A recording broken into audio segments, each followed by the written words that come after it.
right, guys. Hey, thanks for joining me this beautiful frosty Saturday morning. Just a quick shop update. Some of you guys were asking about how things are going.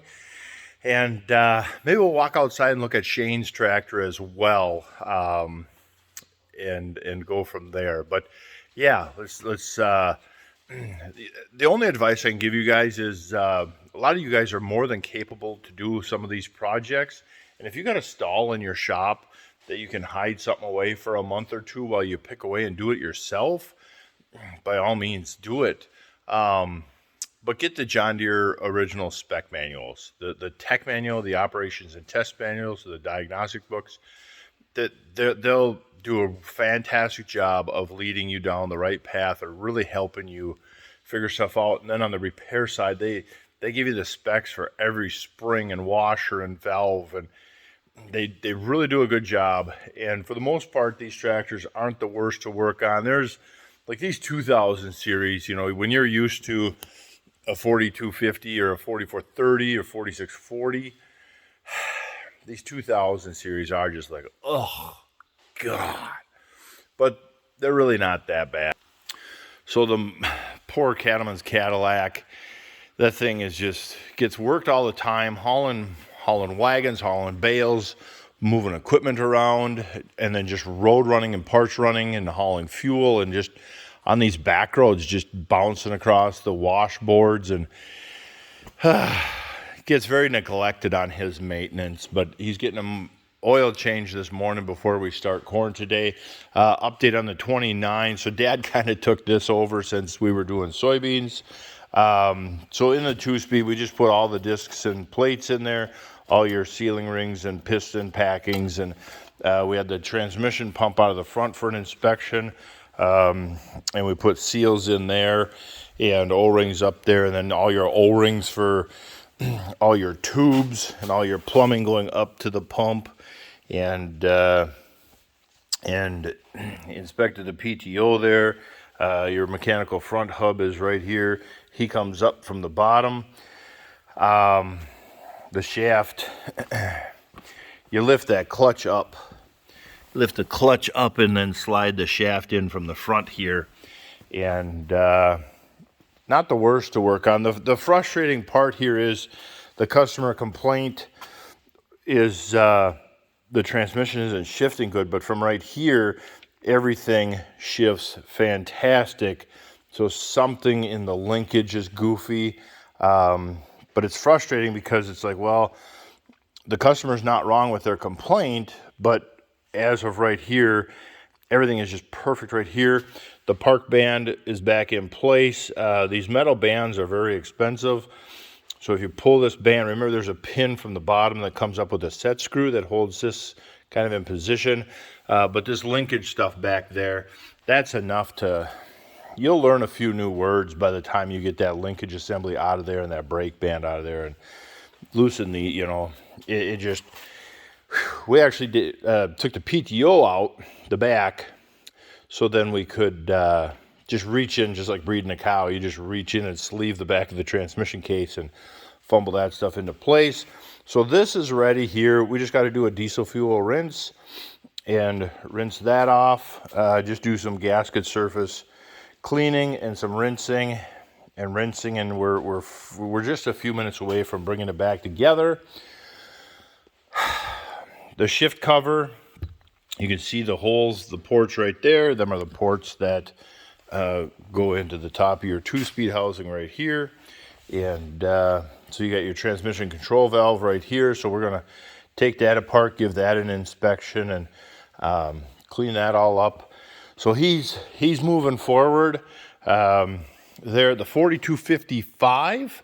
So he's the one that had the broken liner and the broken piston. I was just apologizing to the customer the other day that we still haven't heard anything back from the machine shop, and the block come back from the machine shop. And this is why we use that machine shop out of Little Falls, because look at the condition of that block when we get it back. That is just an absolute thing of beauty. While it's up there, we have them just pop in the cam bearings and So then the only thing I need to do is, you got your piston coolant jet way down there, is just take air and just blow through them cooling jets just to double check, and then we start assembly. The crank and head are right there. So he'll be getting going here pretty soon. The beautiful 4455. Beautiful 4455. It's a sad day that a nice tractor like that has to be in here. So if you remember, the complaint was we lost all gears from 4th gear on up to 15th gear in forward.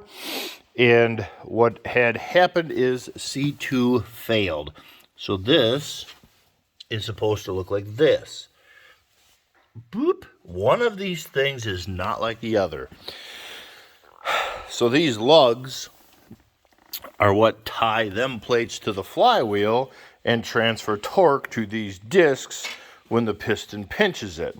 Well, since them lugs are missing, when you clicked from 4th gear on up, C2 is one of the clutch packs you need.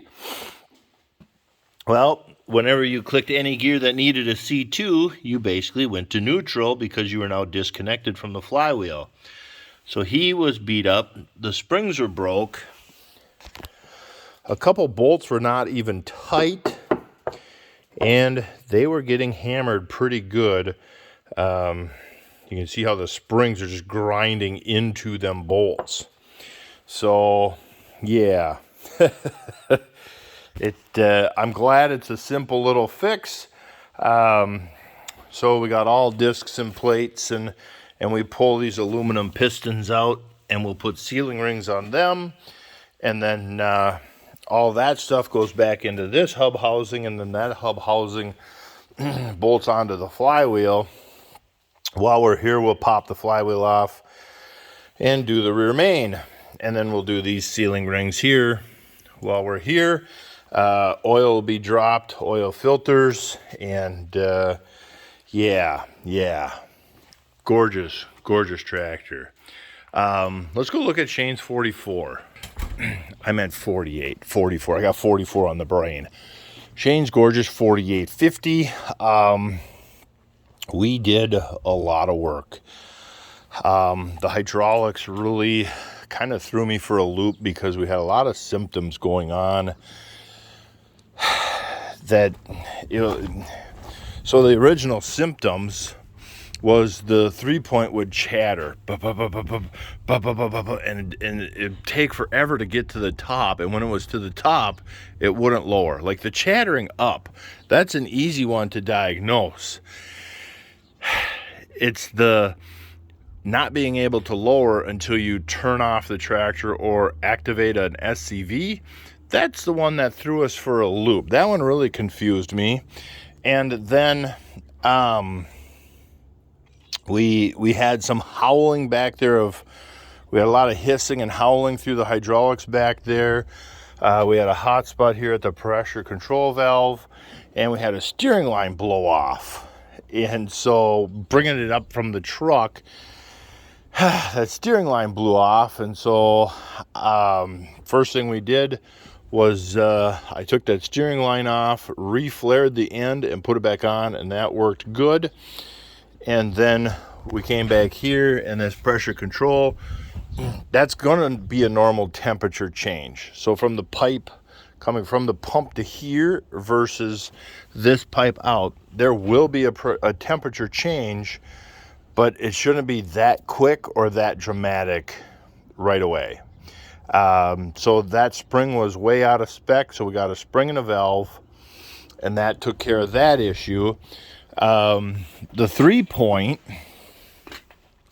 so what we ended up doing was pull this whole block off, and the 3-point valve comes out. I had the videos of bench testing this valve housing, and what had happened is on this valve housing, a shim moved and got stuck on the front side, and it had been there for a while because you could see how it was beat up. And what that did was allow all the oil coming up here from the main pump to just go through this and go right back to sump. And it just howled. So that's where all the oil was escaping. So I had this on and off several times back here. Because we bench tested it. Like, yep, we fixed that one. And then I went to the next bench test and we saw that these seats and valves, the guides were leaking for the valves. And so we replaced them valves, put it on. Everything works, but the cam wouldn't adjust great. So we took it back off, tinkered a little more, got the cam to adjust good. But on this hydraulic stuff, you always got to kind of keep in mind your budget. It can get, depending on where you're at, some of this stuff can get ridiculously pricey. I'll give you an example in 1 second. But so on and off a couple times, trying to get it to work good while staying reasonable cost, you know. So it works good now. In fact, it's been outside here for quite a while. We're waiting on trucking. In that whole time, this is how much the 3-point has settled. It takes weeks for this 3-point to move this little bit. But we got that working. So now you start up, you get going throughout the day, the 3-point lifts up good, it stays good, and it lowers good. There's no howling, there's no hissing. We have steering, the transmission rides and drives good, the engine runs good. Insane hydraulic stuff. So his seat wasn't working. And so I said, well, let's just get for our time and labor, it used to be the seat stuff was fairly inexpensive, and now that cylinder is $4,000 for that seat. And you're just like, okay, that's insane. So I came inside and I at least got it fixed. So I got it fixed so the up and down work with the seat.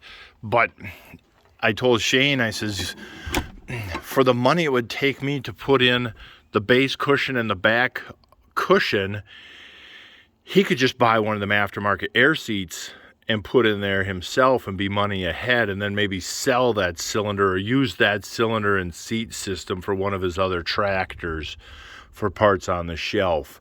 And so we also, this one was cracked and dripping a little bit, so we put these lines on, a complete new air system. And so you have the cab all tore apart. We had to do a new cab roof and flashers on the front half.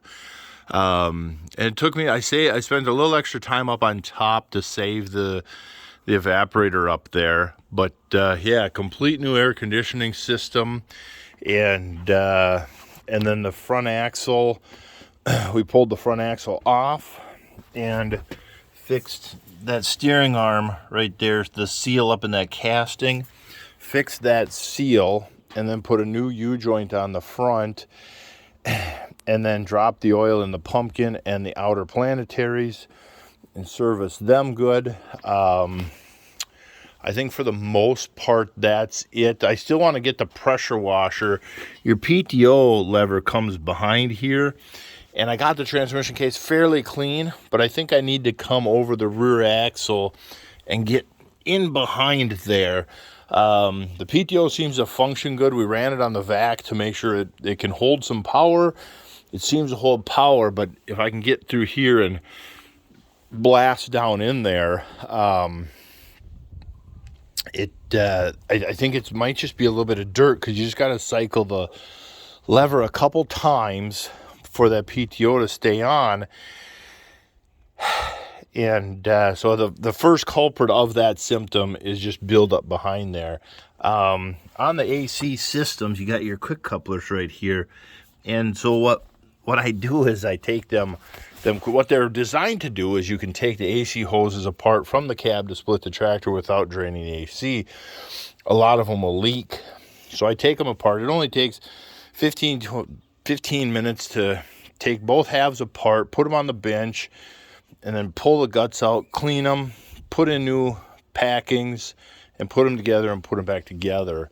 But yeah, so that's Shane's 48. There is one little drip yet, and I don't know where that's coming from. So I asked Shane if he's okay if I run the tractor for a couple hours to see if I can't find where it's coming from. It's coming around this back axle housing somewhere. I have no, it might be this cylinder itself, because you can see how weepy this cylinder is. So yeah, there we go. The H just keeps running. The H just keeps running. I need to put an alternator on the H. Otherwise that little puppy, probably the best 30 below tractor I got. Can't pull anything around here, but it's the only one that would start at 30 below if you really had to. Yeah, weaning's over. The weaning balling on the calves lasted 2.5 days, and then they were done balling, and they're just now laying around getting fat and big. And so 4430 is getting closer every day. Every day is one step closer to making it into the shop for his complete rebuild. But all right, guys, thank you very much for joining me. That's an update. It's a pretty good update. That was a long update, but we got a lot going on, and the winter list just keeps getting longer. We already got tractors getting dropped off for coming in. We got a lot of tractor work, and as of right now, there's 4 guys that want to do a combine inspection, and I do a combine inspection. Is a little different if you're a John Deere. If you're used to John Deere's combine inspections, I do things a little bit different, but about the same. A lot of it's the same. But yeah, so we might make it. I don't know. All right, guys. Thank you very much for watching.